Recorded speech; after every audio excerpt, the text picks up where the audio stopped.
So first, why labor law reform? So why is it that the labor market is apparently in need of reform? Secondly, why now? The timing. What's the significance, the urgency? And the third would be why this matters or ought to matter to workers who will not be, in the first instance, affected by changes that do take place. Because remember, we are talking about a set of laws which apply to workers in the formalized private sector. And when we look at our labor force, the coverage of these laws is actually fairly small. Remember, it doesn't cover the large number of informal sector workers, right? In Sri Lanka, anywhere between 60 and 70% informal. Not because the law excludes them, but because the scope or the regulatory aspect, the enforcement of these laws is so poor, so lacking. And remember, there are also groups of workers who are specifically excluded from labor laws, domestic workers, right? Who are the existing labor laws, some of them name them and say that these laws do not apply to them, for example, on minimum wages. So these three questions, and let me very quickly then try to run through them, partly also to stimulate some discussion after you hear from the next speaker. So firstly, I think again it's important to keep in mind where we are now and what this comes out of. So as everybody is aware, for over 40 years now, we have been in a process of neoliberal change in this country, neoliberal economic change. And during this period in which there has been deregulation, there has been privatization, we have foreign direct investment flows. These very same labor laws, which are described now as being archaic, have been on the statute books. But having those laws has not impeded these changes that we have seen since 1977. So what now? Why then this focus now on flexibility in the labor market? Well, one reason could be that when you then do a balance sheet to try to understand, even on the rationale of its proponents, the success or effectiveness of these so-called changes in terms of stimulating some kind of dynamism in our economy, well, it's a rather lackluster record, isn't it? So then what do you do? Well, you look to see whom to blame. Whom do you blame? Workers who have rights. Workers who have protection. And remember, these protections are not protections that have been there from the beginning of time. These protections, even in our own history, are fairly recent.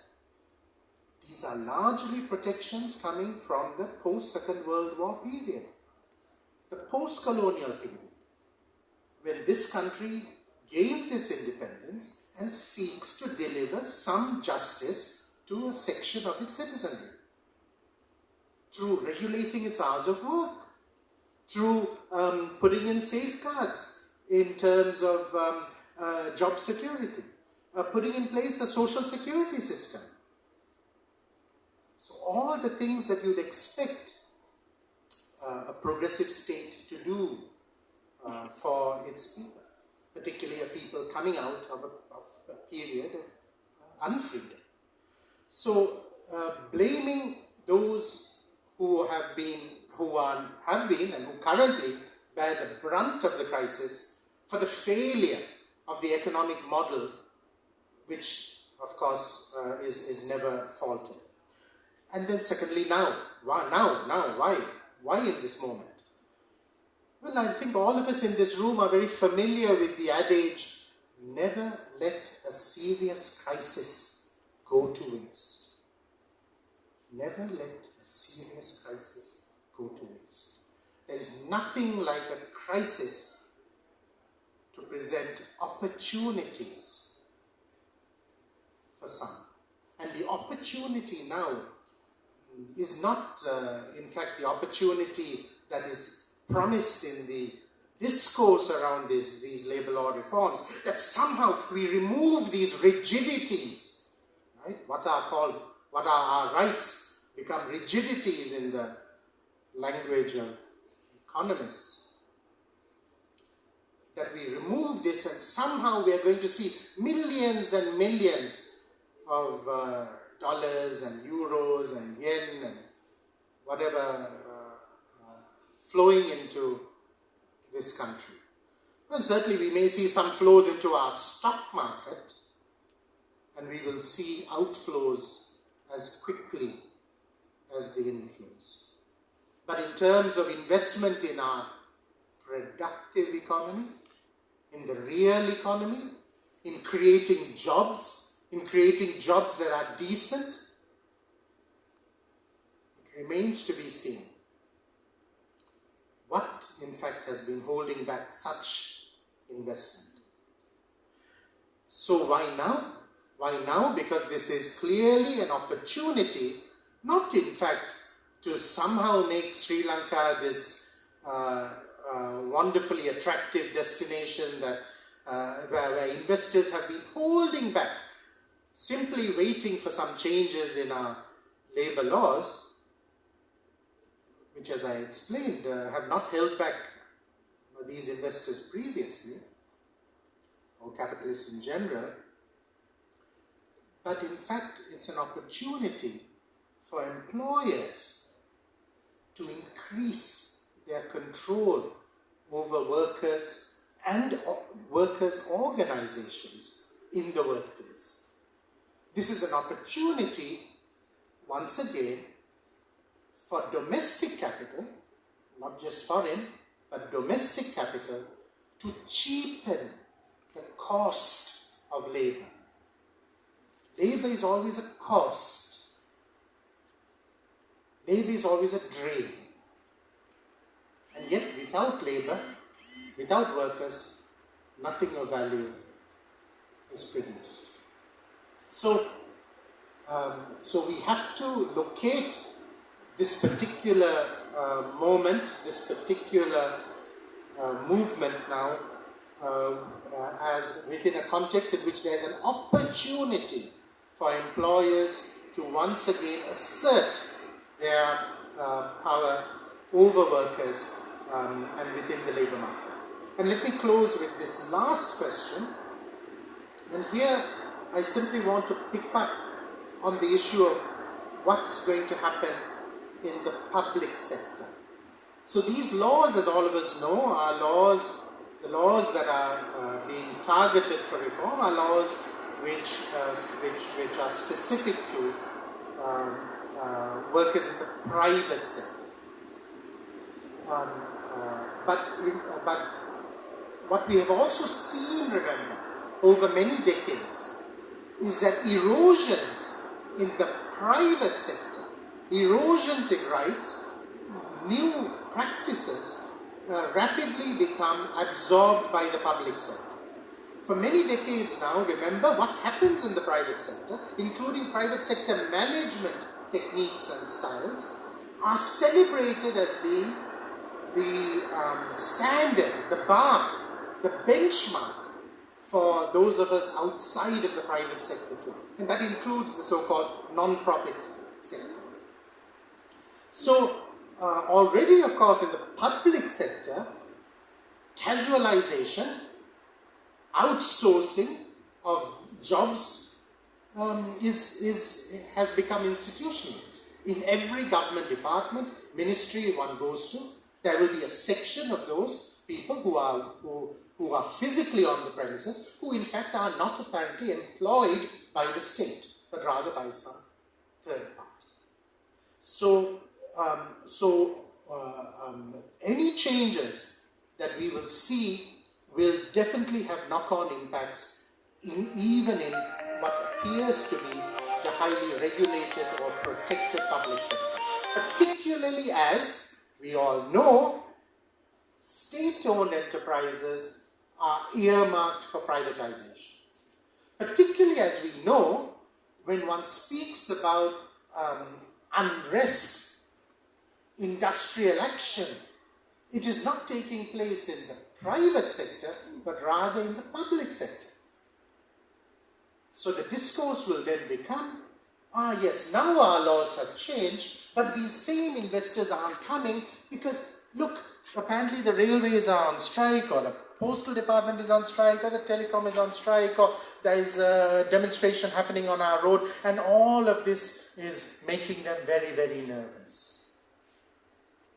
So it's important at this point in time, I think, that there be solidarity, that we recognize that even if we are not the ones who are named in this first line of attack, that once that line falls, our time will come.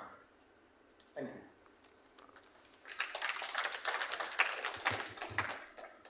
Thank you, Kumar. Now we'll move to Swastika.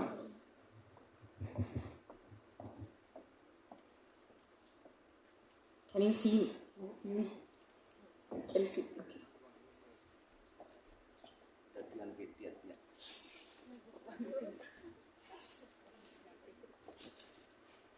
Okay.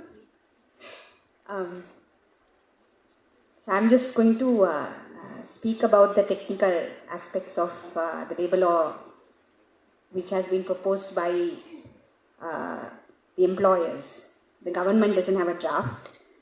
They called 14 unions which were part of the former National Labour Advisory Council, and they said that before, just to give it a context, the Labour Minister has been speaking about labour law reforms for 3-4 months now, I would say.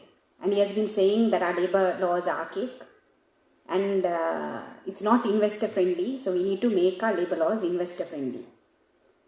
And the government would produce a draft by mid-May and then by end of June or something. So he called us for this consultation, which was basically, as one person described it, it's a YouTube consultation where the Labour Minister was launching some YouTube platform or something. So anyway, they called us for this consultation, and there only we realized, the unions realized, that the government doesn't have a draft. So we asked, where is this draft? And they said, no, we want your ideas, the government doesn't have a draft. And it was very strange, because labour law, like many other laws, is a technical subject. So you can't just come and say, give us your ideas, come and cry to us and we would come up. It doesn't work that way. It's a law. So it's a technical subject. So the government doesn't have a draft. So, but as Kumar was saying, this is a crisis, and why leave a good crisis to go waste? So employers, whether it be the Employers Federation, whether it be the JAF, whether it be the Exporters Association or the BPO sector, they have been pushing for certain proposals which are all one and the same. They are all pushing for certain ideas which they have been doing for the last 10 years. So this is not something new. We all know when they say something, we all know that this has been proposed before also. So I want to deal with some of the things which employers have been proposing, because as I said, labour law is also a very technical subject. And some of these reforms which they have been pushing for, they use like really nice words. So particularly people in the middle class, many of us in the middle class, we get taken up by these ideas because very nice words like women have equal rights to work, flexible work hours. These are very nice words, so we also get taken up. So I want to break some of these ideas to make everyone understand as to why particularly workers in the factories and the shop and office have been opposing some of these labour law reforms. So one of the things which the Employers Federation have asked for is to basically have the right to fire and hire. Now the employers keep saying in Sri Lanka, once you hire a worker, you don't have the right to fire a worker, and therefore we are constrained by incompetent workers and so on. Now this is a myth which they have been spreading, and I would say a lie also, because in Sri Lanka workers get fired all the time. So the reason why they say that is under the Sri Lankan law, you can't fire a worker under non-disciplinary grounds. For instance, if the employer doesn't like my face, he can't fire me. If a management harasses me and I go and make a complaint against the management, for that reason they can't fire me. But for instance, if I fall asleep at work, or if I'm incompetent, or if I'm not doing work properly, for sure they can have an inquiry against me and fire me. And there has been several instances where workers have been fired. So what Employers Federation essentially are suggesting in their fire and hire proposal is that they need to have the freedom, if they hire a worker, under any reason, whatever reason the employer might come up with, they want the freedom to fire. And the problem with that is, particularly in terms of Sri Lanka, is that we don't have many protections despite the protections which exist in the law. For instance, we don't have an anti-harassment law. So I can think of a scenario where a woman, a female worker, will go and complain of harassment, and next day she is fired from work. And this has been happening illegally. It's not that it has not been happening now. It has been happening illegally. Now they want to legalize it through all these labor law reforms. So therefore, the fire and hire is one of the first proposals they have been pushing for and saying we don't have the right to fire and all that, which is not true. The second thing is they want to have the right to retrench workers without the involvement of the state. Now, currently, if a factory needs to close down, or if a workplace which has large workforce needs to close down, employers have two options. They need to get the consent of the employee. They can discuss with the employee, and the employee says, I am accepting the VS, the voluntary retirement scheme. They can retrench workers. Come to a negotiation with the employees and close the factory or close the workplace. Or if there is no settlement or agreement between the employer and the employee, then they have to go to the Labour Department, and the Labour Department will mediate the process and come to a compensation or settlement or whatever. So now what the employers are saying is, we need to have the right to close down institutions, terminate workers without the involvement of the Labour Department. Now the problem with that is in a small country like Sri Lanka. Now last year, World Bank came up with a number saying we lost 500,000 jobs in this country. So particularly in a time of crisis like this, if a large plant is deciding to close without any kind of process, without paying compensation, having the full freedom to do whatever they want, one is that the government has to deal with unemployment, and that the government would completely be struck. Completely will be surprised and will not be able to handle this large unemployment issue. And the second is that employees will be terminated without any kind of compensation or any kind of buffer to deal with the next few months, where they will not, next few months, or in a time of crisis, maybe several years, where they will not have proper employment. So employers also need to, when they make proposals, they also should think of the large account. Now they always say, unions always go on strike, this kind of ideas they spread around. But if you look at the Sri Lankan employers, that is exactly what they are proposing. They need to have the freedom to do things which does not take into context the larger good of the country in terms of building an economy, in terms of building a productive economy.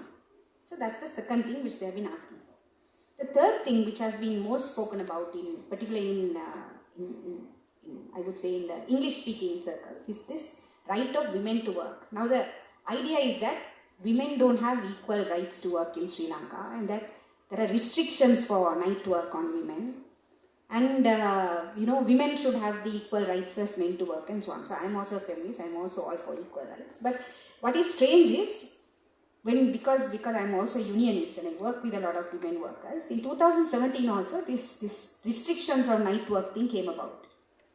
And again, women don't have the equal right to work and all of that. This is about factory workers and this is about shop and office, right? We can't talk about the world of work as if everyone has, everyone's working conditions are the same. So when we went and spoke to factory workers saying, government is saying, women have restrictions to work at night. Do you want, right now factory workers can work for 10 days. So do you want these restrictions? So the women workers said, no, even on 10 days, it's very hard for us to work at night, because if we work one shift at night, it takes us 2 days to recover. And when we spoke to the male workers, they said, even we don't want to work at night. We want to go and sleep. But because we don't have these restrictions and so on, factories, some of the factories, they make us work almost every day and we are tired. we fall asleep on machine, accidents increases. And this new drug problem which is coming about, why is it coming about? Because the option is either you fall asleep on the machine or you keep awake by eating some stimulant. So that is the option which has been given to our male workers, and now our government wants to also push that on women also. So on this equal rights question, I have asked this from Employees Federation also. Is it the equal right to get exploited? Is that what you're talking about in terms of equal rights? And the second question is, don't you want workers to sleep? I mean, you want them to work every day at night, so don't you want workers to sleep? This is the second question which I ask all the time. But there are some sectors, for sure, there are some sectors, like for instance the BPO sector, which they work during their work hours at night because they work for foreign times, and so their work hours at night. So then this last year when this matter was brought up before the National Labour Advisory Council, what the BPO sector was trying to do is to amend the Shop and Office Act to accommodate the BPO. So what I was saying, or what some of the unions were saying, is that if you want to have laws to regulate the BPO sector, discuss about it sectorally. Discuss about the problems in the BPO sector sectorally, and do a proper research on it. What are the health complications when it comes to people who work at night? Have you done a research on it? If there are health complications, should not our workers have the right to have a sick leave? In this country, we don't have a right to be sick because there is no sick leave as of right. So these are things which we need to discuss and not do it like a YouTube consultation like what the Minister of Labour is doing, but have a proper discussion with experts who have worked on it and so on, with unions who know these problems and so on. So sectorally, we are saying if you want to bring a law for BPO sector, let's discuss it. But what the government and what the local employees want to do is they want to, bring all the workers together, talk as if the factory worker has the same working condition as the shop and office worker, same working condition as the consultant, IT consultant, and they want to bring everything together and discuss it and talk about equal rights of women. So which is what the unions are against. And then finally, this is a very contentious, the local employers don't like trade unions. So they have, for years and years, they have been saying workers are not joining unions because unions are politicized, unions are corrupt and so on. But unions did a research on this. And when we spoke to factory workers and shop and office workers, we asked them why our unionization rate is very low. Like it's according to an ILO statistics, less than 10%. So when we asked the private sector workers, why aren't you joining unions? The single most reason they said was, you want us to get fired. That is the single most reason. You want us to get fired. If you join a union, we get fired. So that's the reason employers right now are illegally firing workers for joining unions. Now this is happening illegally now. Now in the labour law reform, what do they want to propose? They want to say, if a union wants to go on a strike, we need to have a secret ballot, where secretly we need to be able to ask the employees whether they want to go on a strike or not. And the interesting thing is, when this came up, some of the unions asked this question, now do we get into the involvement or do we get involved in the management of the company? Do we say, no, we want to sit in the board of directors, we also need a place in the board of directors and decide what you're, no, we don't do that, right? So what right does an employer, has the employer has a right to say, we want to determine the work of the union, we want to get involved into the functions of the union. They have no right to ask that question because the union is an independent entity representing the rights of the workers inside a factory. But you should not get into the workings of a union, and that is exactly what they're suggesting. And we know what happens with secret ballots. We know how employers talk to workers one after the other, pit workers against each other. We know all of this. So now they are also proposing this to break down the right to strike, saying that, unions go on, arbitrary strikes and so on. I don't know when is the last time a garment sector union went on a strike. The last time, in fact, one of the export sector unions went on a strike is when they transferred 5 workers illegally for trying to form a union. So workers got together and went on a strike. It was not instigated by unions. Spontaneously, workers went on a strike. And that also they penalized the workers after that. So essentially the labour law reforms which are coming is not something which has been thought through by the government. In fact, I think one of the organizations which they consulted on this labour law reform is a far-right organization, which is even more right. Some people say it's even more right than the IMF, right? It's that bad. So these are the organizations which the Labour Minister has been consulting. They have been entirely working on the lobby of the government in bringing these, they have been entirely working on the lobby of the employers in bringing these labour law reforms and saying that our labour laws are archaic and the labour laws are not investor friendly. But as Kumar was saying, there is no evidence or proof that, investors are not going to come into the country. In fact, unions talk to investors on a daily basis. Even just before the meeting, I was talking to an investor. And no one is saying labour laws are the deterrent to come into this country. And the other thing is that our labour laws are archaic and so on, is that just because something was passed in 1935, now evidence ordinance was passed decades ago. No one is saying no, evidence ordinance is archaic. So just because something was passed decades ago does not mean it's bad. If it's bad, if it's outdated, then of course we have to debate and discuss it. We have to pass new laws. And as I think Shamala was saying, there are several laws which need to be passed. For instance, we don't have an anti-harassment law in Sri Lanka. We don't have an occupational health and safety law in Sri Lanka. We don't have sick leave in Sri Lanka. We don't have laws strong enough to protect unions. So we of course need new laws. But this has to be debated and discussed and not done through a YouTube consultation like what the Labour Minister is doing. On the pressure and the lobby of local employers who are acting as if they are still in the 1970s and the 1980s. Thank you.